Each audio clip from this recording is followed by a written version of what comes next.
Before we get into anything like this, we like to do a prayer. It's a particular prayer. It's called the set-aside prayer.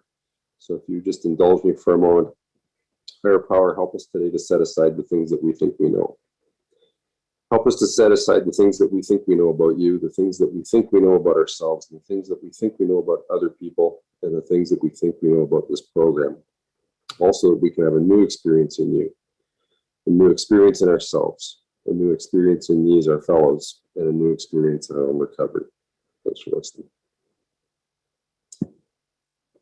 Okay, let's start with, since we're doing Promise 7 and Promise 8 today, let's start with Promise 7. That makes sense? That makes sense. Okay, all right. Promise 7, I am capable of developing and maintaining healthy and loving relationships. The need to control and manipulate others will disappear as I learn to trust those who are trustworthy.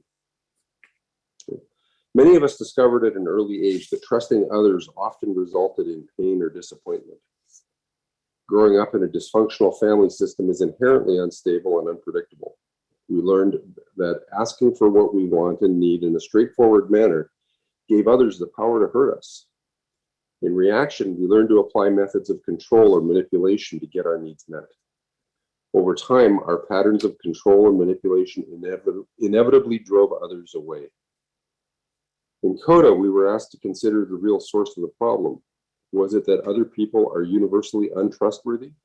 Or were we perhaps surrounded by and attracted to people who were untrustworthy? Were we trusting too much, or were we simply trusting the wrong people? CoDA introduces us to relationships with sponsors and other recovery friends who are there for us, friends who go to great lengths to be there for us and to offer us a safe, respectful environment. These are friends who are trying to live a life of honesty and authenticity. They're not perfect, but they try to say what they mean and do what they say. Slowly, perhaps, it dawns on us that we're not obligated to trust those who have proven themselves untrustworthy, but that there are at least a few trustworthy people in the world. Perhaps some of the trustworthy people were there in our lives the whole time. We couldn't see them because we were so focused on the untrustworthy ones. But now we are free to offer at least a little bit of trust to someone that won't betray us. The little bit of trust that we've cultivated grows, and we are able to use it as the cornerstone for a new kind of relationship. We begin to experience relationships based on mutual trust and respect. We learn that the only healthy love, the only reliable love, is unconditional love. So we stop putting our trust in those who put a price tag on love.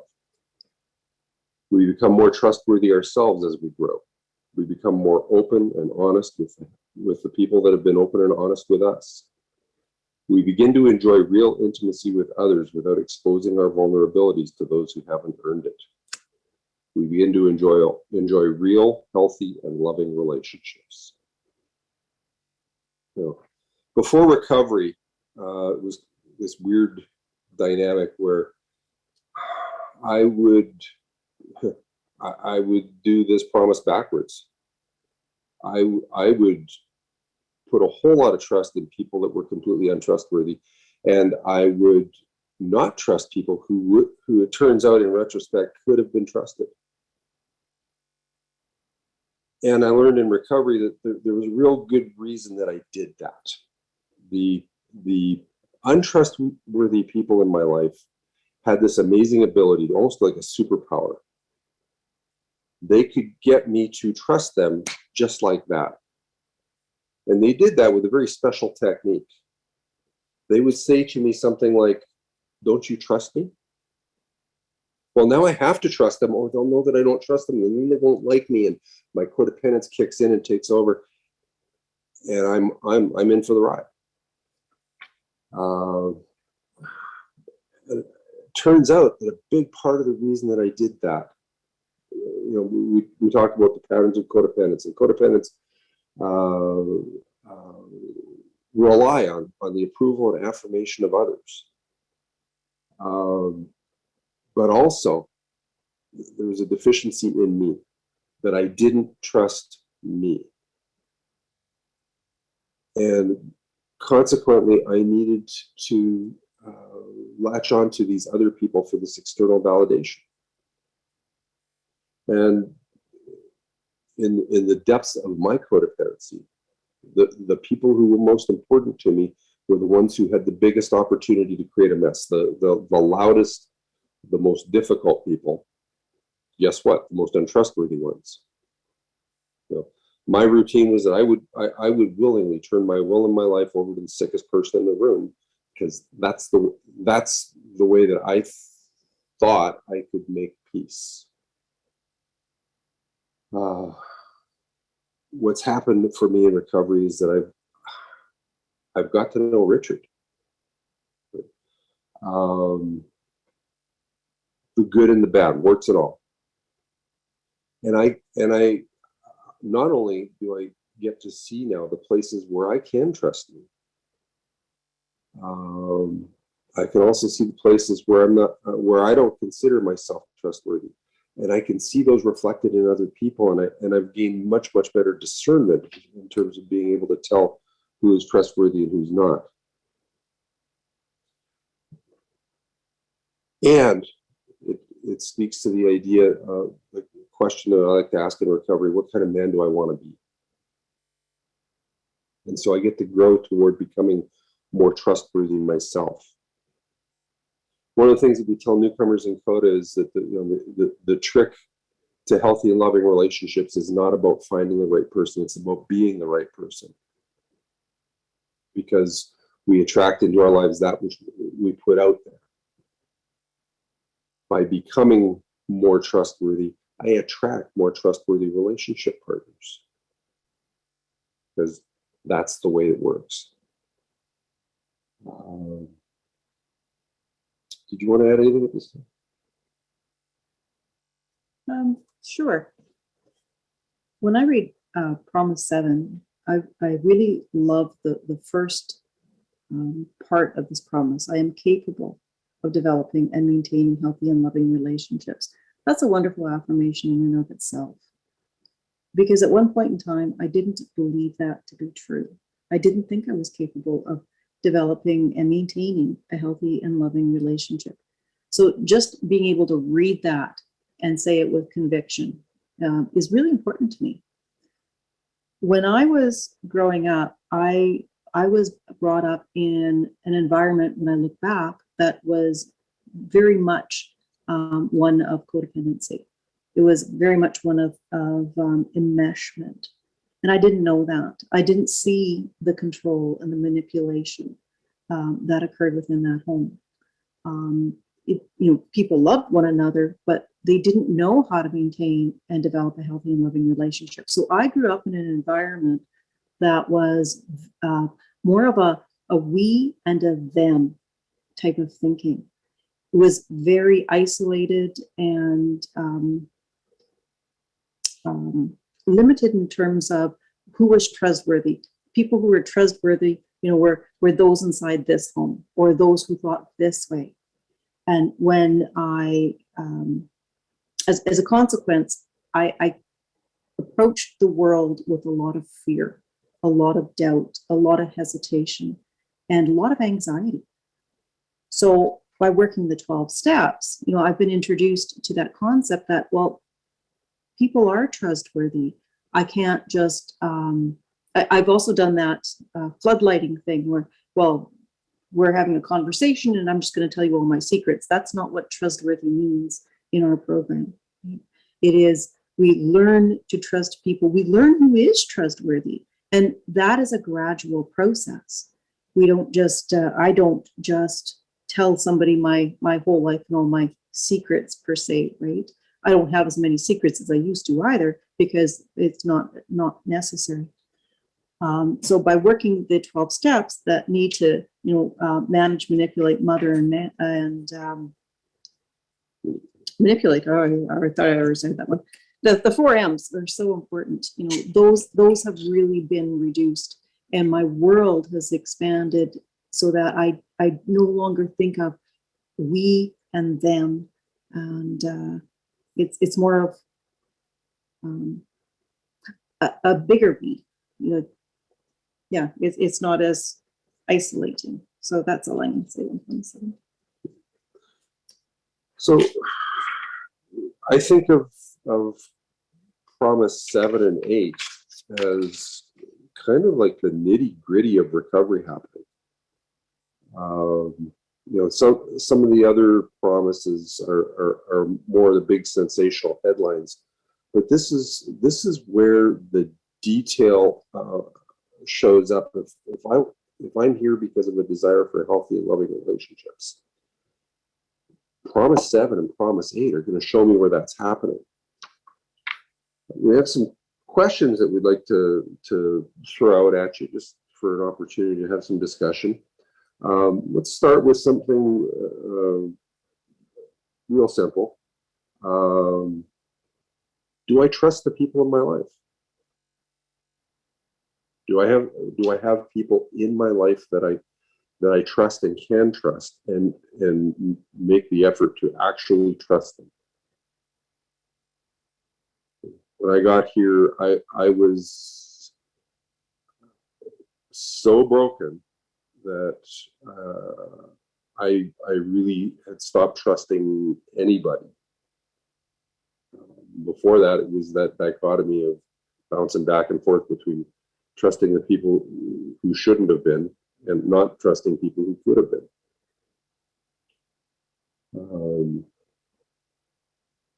When I was about 15 years before I got to program, I met a guy who entered my professional life and became a kind of a friend, but he weirded me out because he was just about one of the most loving, giving, trustworthy people that I'd ever met, and I really didn't trust him. I liked him, but I really didn't trust him because I didn't understand. I know today that what he was a longtime al-anon member who was displaying unconditional love to the people around him. But I was so unused to that I found it weird and hard to accommodate. So, do you have people that you can trust? Do you trust? I think the whole concept of sponsorship is a wonderful place to start looking at trust. It introduced me to somebody who could just hear what I had to say without giving all of their opinion.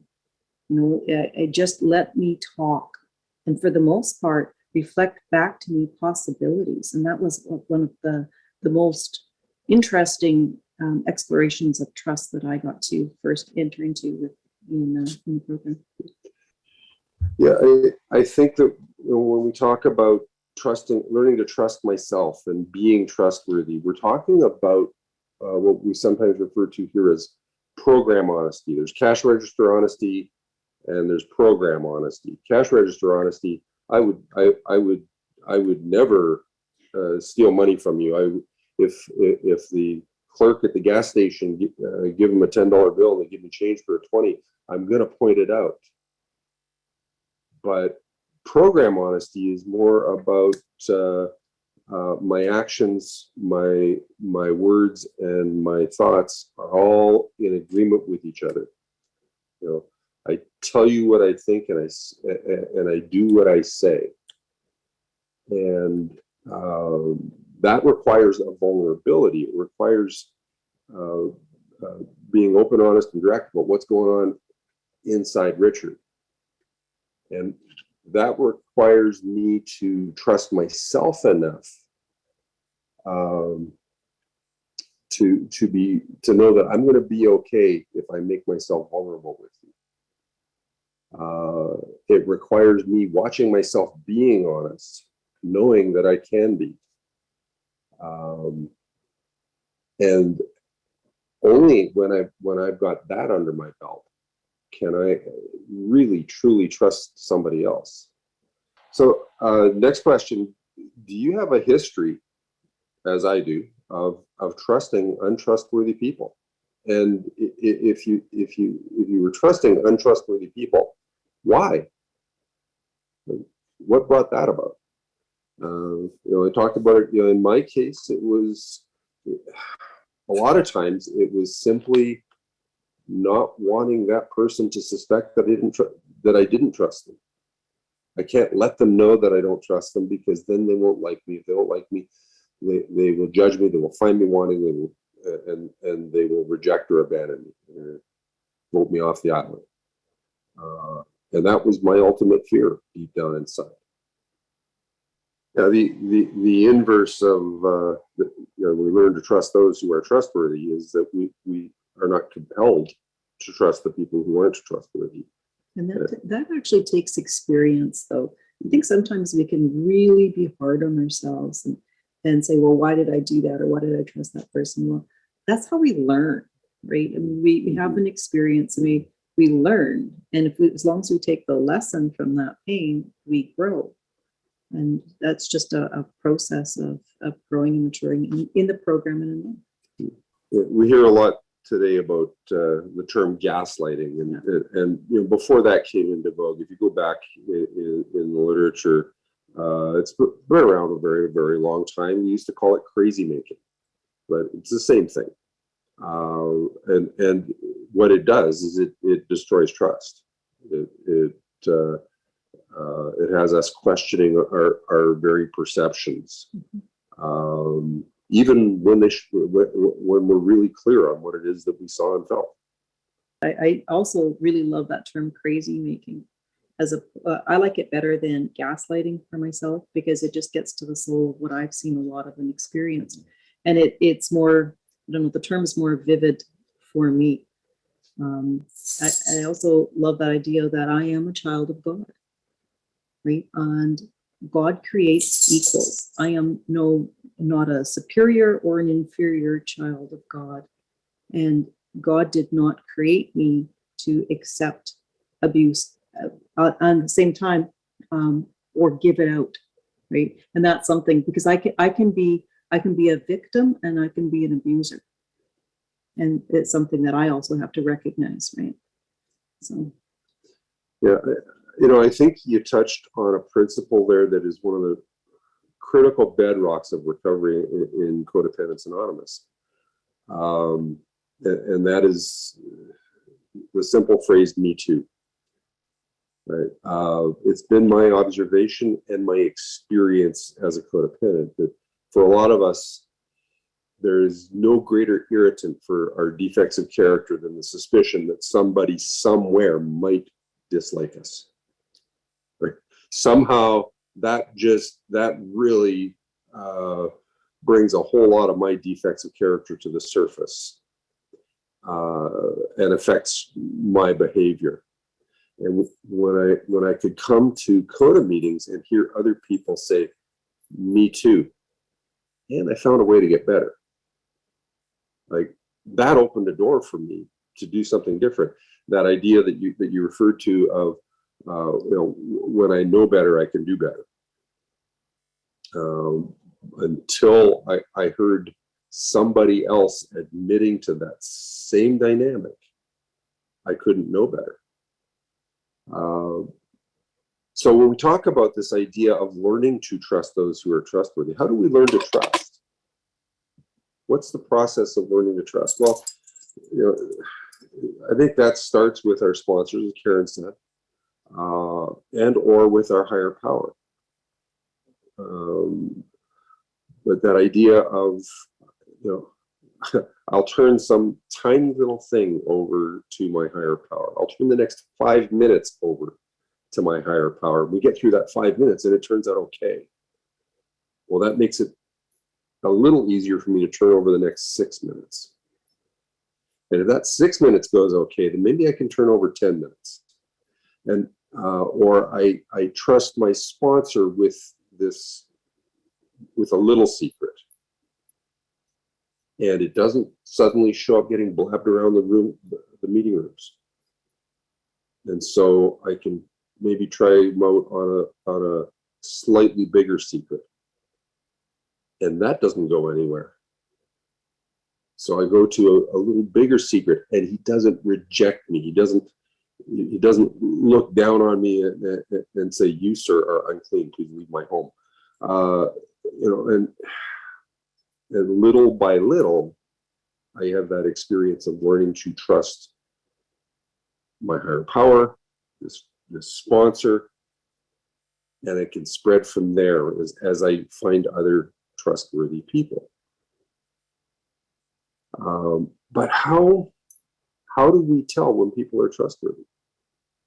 What I've learned here is the same way that we talk about displaying trustworthiness in traditional evidence. Ours is a program of attraction rather than promotion, showing rather than telling, actions rather than words. You want to know if I'm trustworthy? Watch my feet. Don't listen to what's coming out of my mouth. If I turn that around and I start watching what other people are doing instead of buying into their words, then little by little I pick up the discernment to spot the differences, the discrepancies. They're saying this, but they're doing that. That doesn't look very trustworthy. Where before they said it, I had to trust them or they wouldn't like me. So what's your experience with learning to trust trustworthy people? How do you spot them and how do you learn to trust? Just to pick up on that, I would point out too that boundaries are a pretty good litmus test for trustworthiness. If I set boundaries and somebody honors those boundaries, even if they don't like them, that's pretty trustworthy. That's a trustworthy behavior. That incremental approach. I don't know if anybody's sat in on Karen Dee's workshop on levels of friendship, but that's exactly what she's talking about there. Yeah, thanks. I love that concept of the piggy bank. It's a really good one that I have heard before, and it makes an awful lot of sense. It also allows us to, like, if I've done something that somebody doesn't consider to be trustworthy, or somebody else does something, it allows me to have a conversation and see whether or not we can actually work through that relationship. It doesn't have to be, oh, I don't feel that this person's not trustworthy, and therefore I'm going to just discard them. So yeah. I'm going to go take care of the phone. Yeah, sometimes people will be trustworthy, but they make mistakes. And again, it's that idea of watching how do they behave? How do they handle that mistake? And a lot of times I can tell more about somebody's trustworthiness by how they handle the mistake that they made than by their mistake-free behavior. So at this point, that's all the time we have for Promise 7. And then we'll come back and Karen will talk about Promise 8. Okay, well, we're gonna carry on with Promise 8. And just so that I'll be able to read the promise, I'm going to put my reading glasses on, or you're going to get something that is not written down here, let me tell you. So Promise 8, I learned that it is possible for me to mend, to become more loving, intimate, and supportive. I have the choice of communication with my family in a way which is safe for me and respectful of them. Codependence fills communication. Driven by self-centered fear, some of us have been constantly on guard and communicating with those around us. In the past, when we have let our guard down, we've been misunderstood or misquoted or mischaracterized. We've been hurt. Often, we've responded to the hurt by redoubling our guard and either walking on eggshells or shutting down. Eventually, the pressure of stuffing our feelings would build to the point where we could no longer control it. And it came out in an explosion of rage, completely out of proportion to the situation at hand. Some of us have tried to control communication by filling every silence, no matter how brief, with our own views. We were afraid to let others speak for fear of what they might say. We learned that we could keep ourselves safe, or we could be respectful of others, but we are unable to do both at the same time. In CoDA, we work the 12 steps in order to heal from the wounds of our past. No longer in the clutches of that pain, we are free to take a new, more loving and supportive approach to those around us. Our sponsor, our CoDA friends, and the CoDA literature all offer suggestions in the form of their own experience, strength, and hope. If it worked for them, maybe it will work for us. We apply some of these suggestions and we develop new methods of communication based on the principles we learned in the 12 traditions. We begin to be able to risk intimacy, knowing that we can establish boundaries. And because they're our boundaries and nobody else's, we can adjust them as necessary. It's an imperfect process of trial and error, but eventually we find that we have developed the capacity to communicate openly, honestly, and directly in a respectful way and without surrendering to the abuse by another. Just thinking that as I was reading that, that really goes in well with a lot of the conversation that we had on Promise 7. This one is talking more directly about boundaries and how that supports communication. You know, just this past weekend or so, I went to go visit my mom, and I love my mom dearly. It's sometimes a challenge for me because I want to be open, honest, and direct, and I want it. I want to have a relationship where it's a give and take. But there's a couple of issues in there that I have to accept. One is I have to look at my mom and accept my mom for who she is. Okay? That doesn't mean I necessarily accept unacceptable behavior, because as we all know, and this program teaches us, we teach people how to treat us. And if we've taught them that they can walk all over us, that we are a doormat, then we can also teach them, although it's painful at first, that something has to change. So one of the things that I did with my mom is there's a particular individual living in my mom's home that makes it challenging to stay in that home with her while I'm there. Makes it challenging for me just because of just some behavioral issues there. And so one of the very clear boundaries I had set the last time I was there was that if this particular individual was there, I'd find somewhere else to stay. And it just so happened I went down, and that first evening that particular individual was there. And it was like, that's not a problem, that is your choice. But I have been very clear on this, and I am going to go stay somewhere else. There was this part of me that really wanted to change the boundary, to take it back, to say, no, it's okay. We'll just make an exception this time because something's a little bit different over here. But once again, it's that automatic thing. We teach people how to treat us. And I want to be have an open, honest, and direct form of communication with my mom. And if I'm putting out that this is what I say, but this is what I do, I'm not being an authentic individual in that situation. I'm not bringing all of me there. It's there's parts that I'm saying, well, this is what I say, but you don't have to take me at my word because I'm going to do something different. So that's it's interesting because I do want to have a respectful communication and relationship with my mom, but it can be challenging. And I'm so grateful I have a sponsor. I'm so grateful that I have other people in the program that I can phone and say, these are the communications I'm having, and this is what's going on. And I can hear from somebody else who isn't as involved in that relationship, who is objective, who doesn't have skin in the game. I can hear what a reflection back from them to see whether or not the communication that I had was open, honest, and direct, or perhaps what I'm getting back is a bit of crazy making.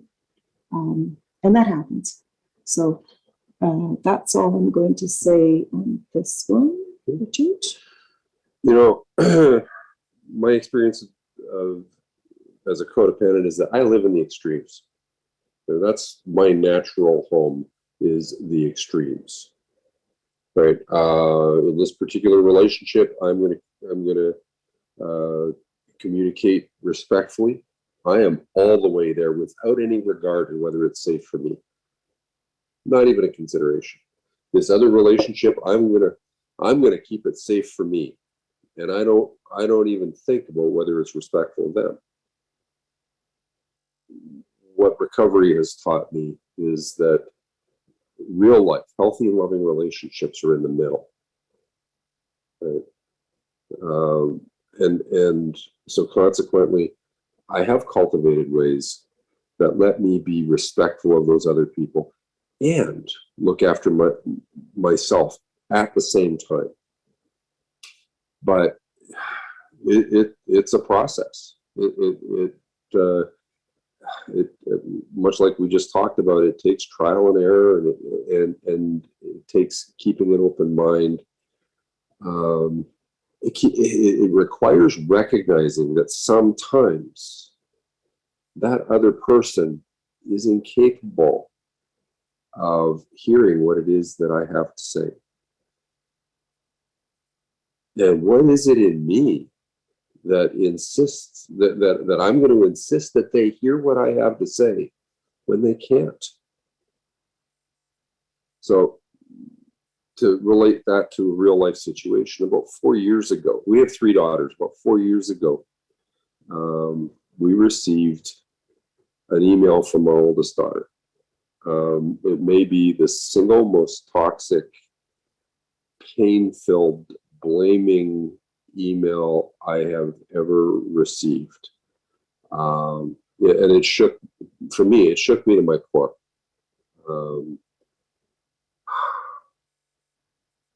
And based on what I was seeing there, and I tried a very mild response and got back more bile and more toxicity. And I had to do what, as much as I didn't like it, I had to do what the program taught me to do, which is to be respectful of this daughter's clear wishes, which was that we leave her the hell alone and keep the door open. Send messages of love, keep the door open, but not force my company on anybody that doesn't want it. And what that let me do is to communicate with her in a way that was respectful of her, but still looked after me. Interestingly enough, about a year ago, got another email from that daughter who wanted to make a phone call. In the phone call, she shared with me that she'd become sober and needed to make amends. Turns out that email from 4 years ago was at the point in her drinking that she was in the trough. She was hitting bottom. She was in the most pain she'd ever been in, and the pain had to be sent somewhere. So that's where that's at. And today, we're really enjoying the relationship with her. Meanwhile, our middle daughter, right now, we've learned has been profoundly affected by the mental illness of somebody that she lives with. And she's sending a lot of pain our way, and at other people around us. And holy cow, I'm really, at this point, I'm glad that I went through that exercise 4 years ago, because I know what I have to do now, which is to love her, stay out of her way, and keep the door open. Respectful of her, safe for me. That's what I got. Okay, so what we're going to do is we'll read out a question, and we'll just carry on as we did with Promise 7. Let's see. According to Promise 8, healthy communication is a choice. Do I always recognize that unhealthy communication is a choice? And why would I choose unhealthy communication? It's a relatively long question, but communication is a choice. Do you recognize unhealthy communication? Why would we participate in such communication? I think when I participate in unhealthy communication, even though I recognize it's a choice, often it's because I'm in pain and I just want to lash out. And hurting people hurt people. Yeah, thank you very much for sharing, Dennis. I just love that idea of emphasizing the 3 parts of communication. And you're right. That we need to change. That's pretty covers the whole gamut. So I just love that. Well, and further to what you just said, I mean, sometimes the answer for me to communicate in a way that's safe for me and respectful of them is to shut up and listen and don't take it personal. That could be really challenging. But more than once, that has been the answer for me to be respectful of them and look after myself, is to shut up and listen and don't take it personally. And the acronym that comes to mind is WAIT. Why am I talking? That idea of active listening. It's I had been taught the idea of active listening, took it in a lot of different programs and stuff we talk about active listening, but the practice of active listening is a lot more challenging than understanding the active listening. And it does exactly what you said. It takes practice, and this is progress, not perfection. Yeah, what I learned growing up was aggressive listening. Yeah. Which is if they're attacking, I either need to defend or counterattack. And it turns out that doesn't help. It literally doesn't help. And what I've been taught here is a really simple tool. Is if somebody's criticizing me, ask myself the question, is it true? If it's not true, ignore it. And if it is true, and I don't like it, what am I going to do about it? I don't know what it was about what you said that reminded me of what somebody else thinks of me is none of my business. It's like, when I was in recovery for not that long of a time period, my family said that they missed the old Karen. I wasn't as passionate and I didn't get as involved in, I guess, the family dramas and stuff. And I was like, no, it was a lot less crazy making on my part, just not to, get in there. But my family sure missed it. It's kind of funny. Thank you very much, E. Grieving takes time, and healing is a process. So, yeah, working the steps and being gentle with ourselves is absolutely essential. So we're going to move on to another question that sort of plays off of that. Is what boundaries can help me participate in healthier communication? Well, that's about it. I'll just comment here. The last few comments have all talked in one form or another about fear, which absolutely every single one of those patterns of codependence is a fear-based reaction to something. Right? I've learned here that my codependence is an illness based on fear. That in my codependence, I'm always afraid of someone or for someone.